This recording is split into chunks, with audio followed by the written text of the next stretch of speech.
नमस्कार, स्वागत है आपका अजीत अंजुन जी के यूट्यूब चैनल पर।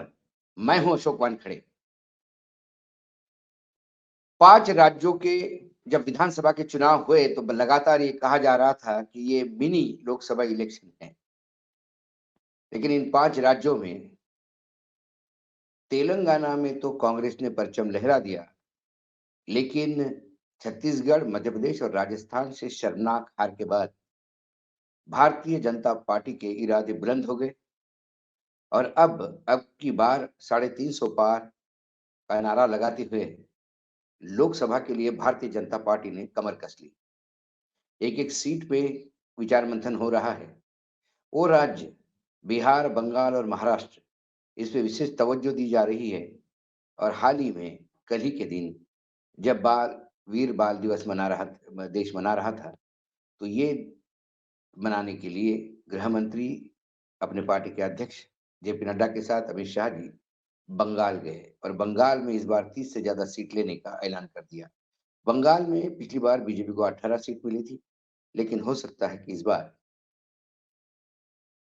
ममता लगी हुई है कि वो किसी भी हालत में उनको सिंगल डिजिट पे लाएँ और बीजेपी लगी है कि ये हमें डबल करनी है। ये तो समय बताएगा क्या होता है। लेकिन जो विपक्ष की जो सबसे बड़ी पार्टी है Congress party, Indian national Congress, इसकी पूरी दामोदमार जो है वो राहुल गांधी पे है। सीडब्ल्यूसी के मीटिंग में बार-बार इस बात को उल्लेख किया जा रहा था कि राहुल गांधी की अब दूसरी भारत जोड़ो यात्रा शुरू होनी चाहिए। क्योंकि पहली भारत जोड़ो यात्रा जो कन्याकुमारी से निकलकर कश्मीर तक आई थी, खासकर दक्षिण भारत के राज्यों में, उसका इम्पैक्ट बहुत बेहतरीन रहा। कर्नाटक और तेलंगाना ये दोनों राज्यों में जो विजयी पताका कांग्रेस ने फहराई, उसमें यकीनन राहुल गांधी का बहुत बड़ा रोल है। लेकिन फिर काऊ बेल्ट छत्तीसगढ़, मध्य प्रदेश, राजस्थान, जहाँ से ये यात्रा गुजरी, लोग तो बहुत आए, भीड़ बहुत थी, लेकिन शायद उस भीड़ को सीटों में परिवर्तित नहीं कर पाया। ये हो सकता है संगठन से लेके तमाम खामियाँ इन 3 राज्यों के हार पे हम बात कर चुके हैं।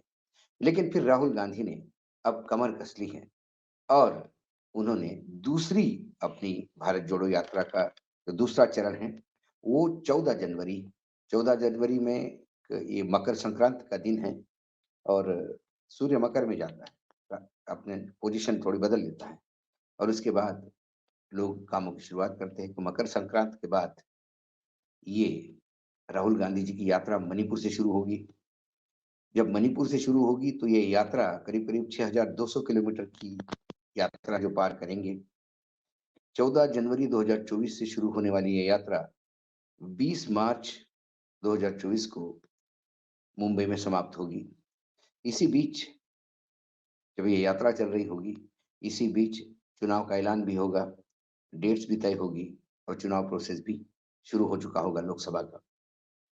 तो ये करीब-करीब 28 राज्य क्रॉस करेगी और इसमें मणिपुर से जो शुरू होगी, उसके बाद नागालैंड, आसाम, मेघालय, पश्चिम बंगाल, बिहार, झारखंड, ओडिशा, छत्तीसगढ़, उत्तर प्रदेश, मध्य प्रदेश, राजस्थान, गुजरात और महाराष्ट्र में ये जाके समाप्त होगी मुंबई की तरफ। पिछली बार महाराष्ट्र में यात्रा ज़रूर आई थी लेकिन वो अ, आंध्र प्रदेश से यानी तेलंगाना से उसने एंट्री की थी और विदर्भ के साइड पे ही क्रॉस करते हुए उसने मध्य प्रदेश में प्रवेश किया था।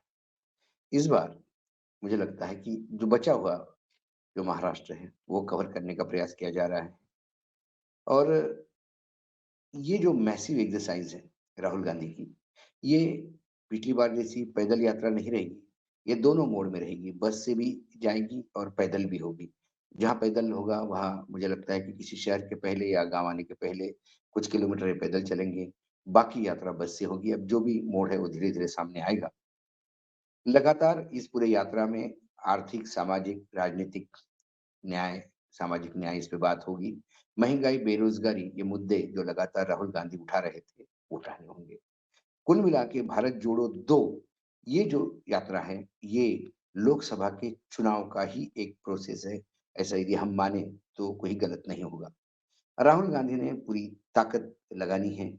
इस बार आयोजकों में भी बहुत सारा बदलाव कांग्रेस पार्टी में आ रहा है। ये जो आयोजन है, शायद पिछली बार जिन लोगों के हाथ में था, दिग्विजय और टीम के हाथ में था, उसमें बैजू से लेके अलंकार तक तमाम लोग लगे हुए थे और काफ़ी उसमें किरकिरी भी हो रही थी कि लोग मिल नहीं पा रहे थे।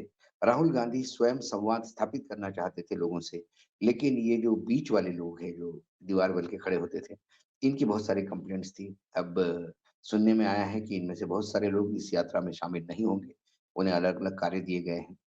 दूसरी ओर ये जो यात्रा है, जो खासकर बिहार, झारखंड, छत्तीसगढ़, यूपी, मध्य प्रदेश, राजस्थान, गुजरात, इसमें खासकर उत्तर प्रदेश में, बंगाल में, बिहार में, ये देखना होगा कि जो इंडिया गठबंधन के जो दल हैं, वो कितने ताकत के साथ इनके साथ उतरते हैं। यदि बिहार की यात्रा सफल होनी हो, तो उसमें आरजेडी और जनता दल यूनाइटेड का साथ होना अनिवार्य है। बंगाल में ममता की टीम यदि जुड़ती है, तो इस यात्रा को 4 चाँद लग जाएँगे। वहीं उत्तर प्रदेश में क्या समाजवादी पार्टी और बाकी लोग जो हैं, जो साथी आना चाहते हैं, वो कितना इम्पैक्ट कर पाएँगे? क्योंकि यदि इस यात्रा में उत्तर प्रदेश में अभूतपूर्व समर्थन मिला, तो हो सकता है कि सीट शेयरिंग में भी कांग्रेस अपना शेयर ज़्यादा माँग ले, क्योंकि वैसा वोट परसेंटेज से तो उनके पास 2.5% के सवा 2% वोट है, उसके हिसाब से तो नहीं के बराबर सीटें मिलती हैं। लेकिन फिर ये तमाम चीज़ें हैं, जो इस यात्रा का आकलन जब शुरू होगी, उसके बाद उसको समर्थन कैसा मिलता है, इसके क्योंकि पिछली बार मीडिया डिपार्टमेंट में भी बहुत किरकिरी हो रही थी। खासकर जो लोग गोदी मीडिया जिसको टर्म करते हैं, जो लगातार राहुल गांधी की अवहेलना करते हैं या कांग्रेस पार्टी को लगातार घेरे रहते हैं। अ, वो लोगों को ज़्यादा तवज्जो दी गई। इसलिए मीडिया डिपार्टमेंट में भी बहुत सारे बदलाव होने ज़रूरी हैं। यदि वही मीडिया डिपार्टमेंट उसको हैंडल करता है, तो फिर उसमें किरकिरी होना अ, कोई बड़ी बात नहीं। लेकिन मुझे लगता है कि ये जो दूसरी यात्रा है, उसकी कमर राहुल गांधी ने कस ली है। आज सुबह ही राहुल गांधी सुबह-सुबह छारा गाँव पहुँचे झज्जर में जहाँ वीरेंद्र आर्य का अखाड़ा है। ये वही अखाड़ा है जहाँ से बजरंग पूनिया जैसे अंतर्राष्ट्रीय स्तर के पहलवान निकले हुए हैं। तो आज सीधे सुबह सवा 6 बजे तड़के मॉर्निंग में राहुल गांधी इस अखाड़े में नज़र आए। अखाड़े वालों को पता ही नहीं था कि क्या हो रहा है, लेकिन राहुल गांधी को देख के सब अचंभित हुए। लेकिन राहुल गांधी ने उनकी दिनचर्या जो रेगुलर जो चल रहा था एक्सरसाइज और बाकी व्यायाम, उनमें दखल पड़ने नहीं दी। वो खुद उनके साथ व्यायाम करने लगे। और फिर बाद में बैठ के उन्होंने वहाँ पे बाजरे की रोटी भी खाई, उनके साथ नाश्ता भी किया और फिर साथ में कुश्ती पे बहुत सारी बातें हुई। और जो पहलवान थे वहाँ पे बजरंग पुनिया भी थे, उनसे भी बात हुई। वो उनसे कम से कम इतना तो उनको लगा कि ये आदमी आया है अखाड़े में, तो कुश्ती के बारे में जानता है। कुश्ती के बारे में बहुत सारी बातें खुल के की। ये राहुल गांधी का थोड़ा ये तो है कि वो थोड़ा होमवर्क करके आते हैं। और उसका इम्पैक्ट जो पड़ता है क्योंकि उसको कांग्रेस पार्टी ने ही कवर किया और फिर उसके बाद जो मार्केट में सोशल मीडिया पे आया, पता पड़ा कि राहुल गांधी भी गए। फिर चैनलों पे भी वो सर्कुलेट होने लगा है। लेकिन राहुल गांधी का ऐसे टाइम पे पहलवानों को मिलना, खासकर बजरंग पुनिया को जिसने अपना मेडल पद्मश्री वापस किया था और कई पहलवान अपना अवार्ड और अपने खेल रत्न जैसे अवार्ड वापस कर रहे हैं क्योंकि कहीं न कहीं उनको लगता है कि भाजपा ने या भाजपा की सरकार या मोदी जी की सरकार ने जो एक्शन लिया खासकर कुश्ती फेडरेशन के इस चुनाव पे और जो उनके ऊपर सस्पेंशन लगा दिया है, वो बहुत देर से हुआ। इसका जो किंग पिन है, जो इस मामले में जो सबसे मुख्य जो किरदार है, बीजेपी कुछ बोलने को तैयार नहीं। लोकसभा चुनाव नज़दीक है, वो बाहुबली है, 2-4 सीटों को फ़र्क पड़ता है उससे। लेकिन फिर वो बोझ भी बन चुके हैं पार्टी पे। जब युवाओं की बात करते हैं, तो लोग सवाल पूछते हैं कि ये युवा खिलाड़ियों के साथ ऐसा हरकत क्यों? जब खेलो इंडिया की बात होती है, तो फिर सरकार घिरी जाती है। जब वो महिला उत्थान और महिला सशक्तिकरण की बात करते हैं, फिर महिला खिलाड़ियों का शारीरिक शोषण और सरकार चुप क्यों? सरकार में रहने वाले लोग ही ये कर रहे हैं। जब ऐसी तमाम बातें आती हैं, तो कहीं न कहीं सरकार की किरकिरी होती है। सरकार ने कदम तो उठाया, लेकिन बहुत देर वो जो बू मतलब जो बूँद से जाती है वो हौद से नहीं आती। तो ऐसा ही कुछ हो गया है। लेकिन राहुल गांधी का लगातार कहीं न कहीं मीडिया में बना रहना, राहुल गांधी का खबरों में बना रहना, राहुल गांधी का लगातार देश के सामने समस्याओं को उठाना, राहुल गांधी का दूसरी यात्रा भारत जोड़ो यात्रा जिसके बारे में बड़ा ये था कि नहीं करनी चाहिए क्योंकि सीट बेल्ट उसी में ही शशि थरूर जैसे लोग थे कि जिन्होंने कहा कि सेकंड यात्रा मत करो क्योंकि चुनाव के बीच में होगी। लेकिन इसके बाद यदि 14 जनवरी से ये यात्रा अनाउंस हुई है और सेक्रेटरी जनरल ऑर्गेनाइजेशन वेणुगोपाल ने इस बात की पुष्टि की है, तो फिर अब ये एक मैसिव एक्सरसाइज़ होगी। जो समर्थन उन्हें मिला, यकीनन वो समर्थन यहाँ पे भी मिल सकता है, लेकिन चुनाव का मामला है। अब इस यात्रा को जैसा तमिलनाडु के बाद कर्नाटक या मध्य प्रदेश या महाराष्ट्र में खासकर, इसे फ़ेल करने का प्रयास किया, कई लांछन लगाए गए हैं, कई आरोप लगाए हैं शुरुआत में कि ये पैर-पैर नहीं चलते और ये इतने हज़ार का जूता पहनते हैं, ये लड़कों को लेके चलते हैं, इनके ऊपर एक अलग केस लगना चाहिए। ऐसे कई छिछोरी हरकतें जो की है सत्ता पक्ष ने, मुझे लगता है कि इस बार वो बाज आएँगे।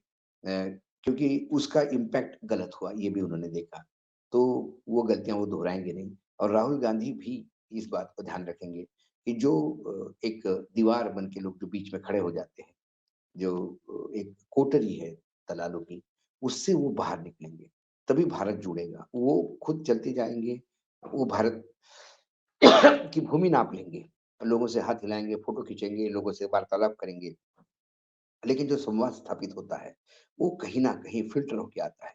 वो खुल के संवाद स्थापित नहीं होता, क्योंकि ये जो आएँ-बाएँ हैं, ये जो दलाल टाइप्स लोग हैं, इनको कहीं न कहीं उन्हें नकेल डालनी होगी।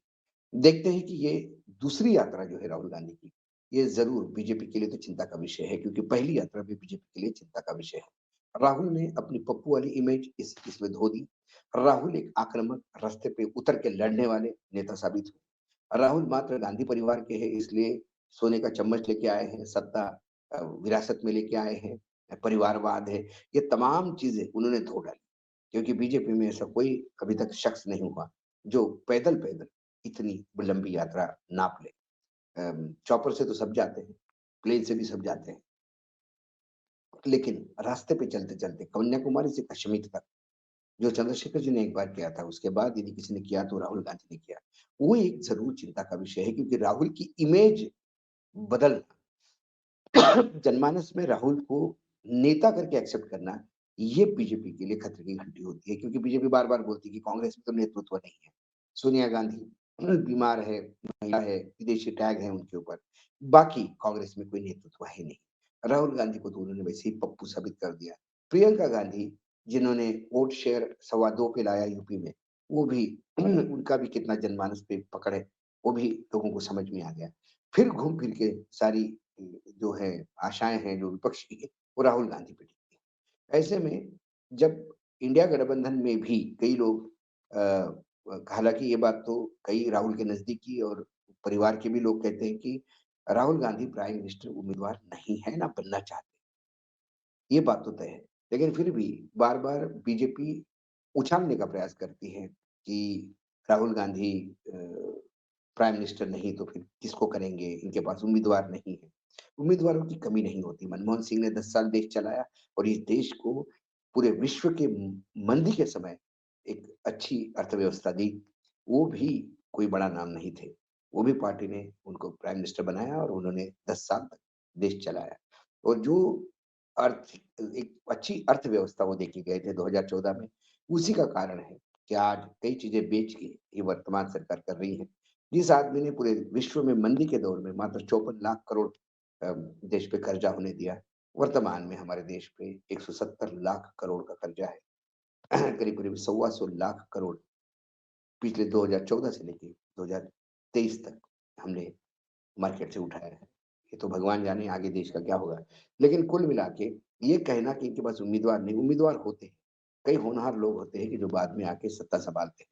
ये ज़रूरी नहीं जो अच्छा बोलते हैं, जो अच्छा भाषण देते हैं वही सत्ता सँभाले। अक्सर हमने देखा कि अच्छे भाषण देने वाले सत्ता सँभालने में गड़बड़ी कर देते हैं और 2014 से हम ये देख रहे हैं।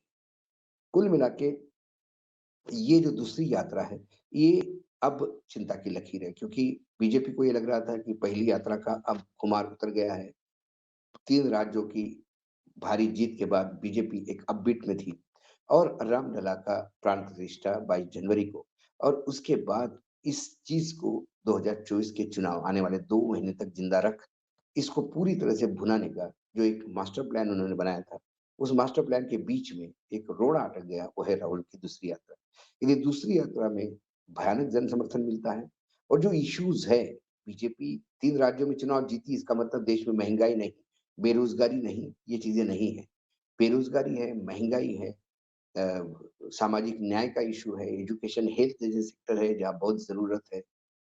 कई चीज़ें हैं ऐसे देश के सामने विभिन्न समस्याएँ, हमारे पड़ोसी हमारी बहुत बड़ी समस्याएँ हैं, उनके साथ हमारा डीलिंग ये समस्या है। गिरते हुए रुपया ये समस्या है। प्रोडक्शन घटता है ये समस्या है, निर्यात घट रहा है ये समस्या है। ये तमाम समस्याओं को राम मंदिर के अचीवमेंट के सामने या रामलला की प्राण प्रतिष्ठा के सामने राहुल गांधी इस यात्रा में कितना जन जागरण कर पाएँगे, कितना सामने ले पाएँगे, वो कितने आक्रामकता से क्या वही आक्रामकता उनकी रहेगी? क्योंकि भाजपा ने तो दिखा दिया कि 2024 के बाद देश किस स्थिति में रहेगा। इसका ट्रेलर 143 सांसदों का निष्कासन, विपक्ष रहित सांसद और धनाधन पास होते बिल, ये लोकतंत्र का एक काला अध्याय इस देश में लिखा गया ऑलरेडी। यदि 2024 में और ज़्यादा सत्ता समर्थन के साथ सत्ता आती है, तो फिर क्या होगा? ये भी लोगों तक पहुँचाने की ज़िम्मेदारी राहुल गांधी की है। क्योंकि कांग्रेस में अब राहुल के सिवा कोई वो आदमी नहीं, जिसका कनेक्ट जनता से होगा। खरगे अध्यक्ष है, लेकिन वो एक दक्षिण भारत से आते हैं। खरगे अध्यक्ष है, उनकी उम्र का एक हिसाब है। खरगे अध्यक्ष है, वो अपनी टीम कैसे बना पाते हैं और कैसे इन जो कांग्रेस को लगी हुई जो दीमक है, इससे कैसा निजात पाते हैं, ये बहुत ज़रूरी है। क्योंकि लगातार जब भी सीडब्ल्यूसी होती है, तब भी वही चेहरे दिखते हैं कि जिन्होंने पार्टी को डुबाया। अब जब जनरल सेक्रेटरी इंचार्ज नियुक्त किए जाते हैं राज्यों के, तो जिन लोगों ने एक जगह डुबाया, उनको दूसरी जगह डुबाने के लिए भेजा जाता है। तो ये तमाम गलतियाँ तो हो रही है। लेकिन इसके बीच भी सभी कांग्रेस जो आम अंतिम व्यक्ति है कांग्रेस का, जो कार्यकर्ता है गाँव में बैठा हुआ, उसके लिए एक ही है कि यदि राहुल गांधी की यात्रा ऐसे ही सफल होती है, तो कुछ अच्छा होने की उम्मीद है। कुल मिलाकर उत्तर प्रदेश में, बिहार में, बंगाल में और महाराष्ट्र में राहुल गांधी की यात्रा यदि कुछ कंट्रीब्यूट कर पाई, तो फिर बीजेपी जो इन 3 राज्यों को लेके बेहद परेशान है, यहाँ बीजेपी के लिए और चिंता का एक सबब हो सकता है। कुल मिलाकर 14 जनवरी का इंतज़ार रहेगा। उसके पहले ये टाइम टेबल आने के बाद बीजेपी भी चुप नहीं रहेगी। बीजेपी भी उसी समय कुछ उन राज्यों में भी अलग यात्रा निकाल कर एक अपना शक्ति प्रदर्शन करने का प्रयास ज़रूर करेगी। क्योंकि चुनाव का माहौल है और पहली यात्रा में तो इतना क्योंकि दक्षिण भारत से शुरू हुई थी, तो कर्नाटक तक तो वो बीजेपी हाथ पे हाथ धरी थी। कर्नाटक में थोड़ा बहुत उन्होंने प्रयास किया, लेकिन बैंगलोर की जो ऐतिहासिक रैली हुई, उसी ने रेखांकित कर दिया था कि कर्नाटक में कांग्रेस आ सकती है, यदि इस भीड़ को मतदान में परिवर्तित करे। लेकिन वो भीड़ जो मध्य प्रदेश, महाराष्ट्र, राजस्थान, छत्तीसगढ़ में आई, वहाँ वो क्यों परिवर्तित नहीं हो पाई, ये कांग्रेस को सोचना है। क्योंकि भीड़ हो सकता है फिर दूसरी यात्रा में भी वैसी ही उमड़े। लेकिन फिर क्या नॉर्थ ईस्ट में जो करीब-करीब नॉर्थ ईस्ट के मणिपुर, नागालैंड, असम, मेघालय, ये जो 4 राज्य हैं, इन 4 राज्यों में से असम यदि छोड़ दिया तो बाकी लोकसभा की दृष्टि से बहुत छोटे राज्य हैं। बंगाल, बिहार ये बहुत बड़ा राज्य है। झारखंड में कांग्रेस का स्टेक है क्योंकि कांग्रेस सत्ता में है झारखंड मुक्ति मोर्चा के साथ। अब उड़ीसा में कांग्रेस मरणासन्न स्थिति में है। कांग्रेस जो वो सालों सत्ता में था, उसके बाद विपक्षी दल बना, अब वो भी उनके हाथ से छीना जा रहा है और कांग्रेस की जगह बीजेपी ले रही है। क्या उड़ीसा में कांग्रेस का जो कुछ बचा हुआ स्टॉक है, क्या वो कुछ उसमें जान फूँक पाते हैं राहुल गांधी? क्योंकि कांग्रेस का उड़ीसा में तो नेता ही नहीं है। वहाँ नेता तक बाहर से लाना पड़ेगा, ये स्थिति हो गई है। इतनी वहाँ पे उड़ीसा में कांग्रेस की बुरी हालत हो गई है। छत्तीसगढ़, यूपी, मध्य प्रदेश में यदि देखा जाए तो उत्तर प्रदेश में नए अध्यक्ष आए हैं, वो बहुत प्रयास कर रहे हैं। लेकिन फिर क्या अब नए जनरल सेक्रेटरी अविनाश पांडे, इनके ऊपर भी बहुत दारोमदार है क्योंकि ये ऑर्गेनाइजेशन के आदमी माने जाते हैं। ये अब बचे हुए समय में इनके पास समय भी कम है, तो ये उत्तर प्रदेश में चैलेंज कैसा ले लेते हैं? और खासकर राहुल गांधी की यात्रा उत्तर प्रदेश से निकाल कर उस भीड़ को कैसा परिवर्तित करेंगे? ये चैलेंज यूपी के अध्यक्ष के पास है, ये चैलेंज अविनाश पांडे के सामने है, ये चैलेंज यूपी के बाकी नेताओं के सामने है कि जो ज़्यादातर उम, ब बे बैकरूम यानी सब सोशल मीडिया वाले नेता हैं, ट्वीट करके अपनी इतिश्री करने वाले हैं। लेकिन ज़मीन पर उतर के लड़ने वाले उत्तर प्रदेश में अब नेता बहुत कम हैं। उसके बाद मध्य प्रदेश में तो अभी नए अध्यक्ष आए हैं, सेक्रेटरी इंचार्ज नए हैं। आज ही कल पूरी कार्यकारिणी उन्होंने भंग कर दी, नई कार्यकारिणी आएगी। वो नए रूप में जो हतोत्साहित हुआ है कार्यकर्ता, क्योंकि एक भारी जीत बीजेपी को वहाँ मिली है, उसको कैसा काउंटर करेंगे, ये देखना है। राजस्थान में जो सचिन पायलट और गहलोत के झगड़े हैं, इस झगड़े ने ये सरकार गँवाई। तो ये सरकार फिर कैसी वहाँ पे जनमानस कैसा ये होगा, जनता कैसी जोड़ पाएँगे? क्योंकि एक वो भी एक राज्य है क्रुशियल, जहाँ कम से कम 10 से 11 सीटें ऐसी है कि जो विपक्ष उठा सकता है। लेकिन बशर्ते वहाँ मेहनत करनी होगी। राहुल गांधी की यात्रा उन 11 सीटों में से कितनी सीटों पे जाती है? कितना वहाँ इम्पैक्ट कर पाती है? ये भी देखना है। गुजरात में बीजेपी वर्सेस कांग्रेस हुआ करती थी। 30-35 साल से वहाँ बीजेपी सत्ता में है। कांग्रेस लगातार वहाँ फेल होती आ रही है। और इस बार आम आदमी पार्टी ने तो करीब-करीब अच्छा खासा वोट शेयर लेकर एक पोजीशन कंसोलिडेट कर ली है। क्या पंजाब जैसी जग स्थिति गुजरात में होगी? क्या आम आदमी पार्टी वो जगह ले लेगी कांग्रेस की? या कांग्रेस को अपना वजूद बचाने के लिए गुजरात में भी राहुल गांधी की मेहनत कितना रंग लाती है, क्योंकि मुझे याद है जब एक विधानसभा चुनाव जब राहुल गांधी स्वयं उतरे थे, तो करीब-करीब 70-72 तक कांग्रेस की सीटें लेके आए थे और बीजेपी बहुत ही मार्जिनलाइज़ मतदान से चुनाव जीते थे और ये तब बात थी जब नरेंद्र मोदी जी वहाँ थे। तो आज नरेंद्र मोदी जी ने वहाँ पे एक ऐतिहासिक जीत पिछली बार हासिल की है। लेकिन उस जीत में जो उस कांग्रेस की उस हार के, शर्मनाक हार के जो आर्किटेक्ट थे अशोक गहलोत, वही राजस्थान भी देख रहे थे और राजस्थान में उन्हीं के हिसाब से सीटें बँटी। तो जो गुजरात में हुआ, वही राजस्थान में हुआ, उसमें कोई दो मत नहीं। कहीं न कहीं बीजेपी से ये भी सीखना चाहिए कांग्रेस को कि कांग्रेस कब तक इन पुराने चेहरों को ढोती रहेगी और लगातार इनकी विफलता अ, अपने सर पे लेके चलती रहेगी। कहीं न कहीं कांग्रेस को भी नया नेतृत्व ढूँढना चाहिए। राहुल गांधी के एक नया नेतृत्व तो उभर के आया है, लेकिन ये पदयात्रा पहली होगी, दूसरी पदयात्रा क्योंकि हाइब्रिड मोड पे है, ये पैर-पैर भी चलेंगे, बस से भी चलेंगे। इसका इम्पैक्ट क्या होता है, ये तो समय बताएगा। लेकिन हाँ, एक तरफ राम मंदिर का शिलान्यास राम मंदिर का राम जी का जो प्राण प्रतिष्ठा महोत्सव 16 जनवरी से शुरू हो रहा है, लेकिन 14 जनवरी से राहुल गांधी की यात्रा नॉर्थ ईस्ट से शुरू होगी। ये यात्रा और ये दोनों इवेंट पैरेलल चलेंगे। देखते हैं कैसा माइलेज कौन किस इवेंट को ज़्यादा बेचता है। ये तो समय बताएगा। आज इतना ही, कल फिर आता हूँ किसी विषय के साथ। तब तक के लिए नमस्कार। देखते रहिएगा अजीत अंजुम जी का यूट्यूब चैनल।